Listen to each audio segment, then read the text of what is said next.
యేసయ్య వస్తాడు, మమ్మల్ని తీసుకొని వెళ్తాడు, ఒక కొత్త సృష్టిలోకి తీసుకొని వెళ్తాడు అనే నిరీక్షణకు కూడా అక్కడ అవకాశం లేదు. ఎందుకంటే ఆల్రెడీ యేసయ్యను బొమ్మగా మీరు అక్కడ ఆరాధిస్తున్నారు కాబట్టి.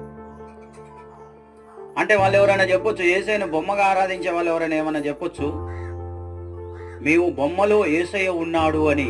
అంటే ఆ బొమ్మలో, యేసయ్య బొమ్మలో ఆయన ఆత్మ ఉంది, లేకపోతే ఆయన ఆత్మగా అందులో నివసిస్తున్నాడని మేము నమ్ముతున్నాము, కాబట్టి మాది కూడా విశ్వాసం అని నువ్వు అన్నావు అనుకో. అలాంటప్పుడు మనం చూస్తే కనుక వాళ్ళు మళ్ళీ ఆ బొమ్మ దగ్గరికి వెళ్ళాల్సి వస్తుంది. ఏదైనా సమస్య వచ్చింది, నువ్వు పొలంలో ఉన్నప్పుడు సమస్య వచ్చింది, లేకపోతే నీ ఆఫీసులో ఉన్నప్పుడు సమస్య వచ్చింది, వేరే చోట ఉన్నప్పుడు సమస్య వచ్చింది, అక్కడ బొమ్మగా ఉన్న యేసయ్య అక్కడ లేడు అనుకుందాం. బొమ్మలోనే ఉన్నాడు అని విశ్వసించే వాళ్ళకి ఆ బొమ్మ దగ్గరికి వెళ్ళాలి మళ్ళీ.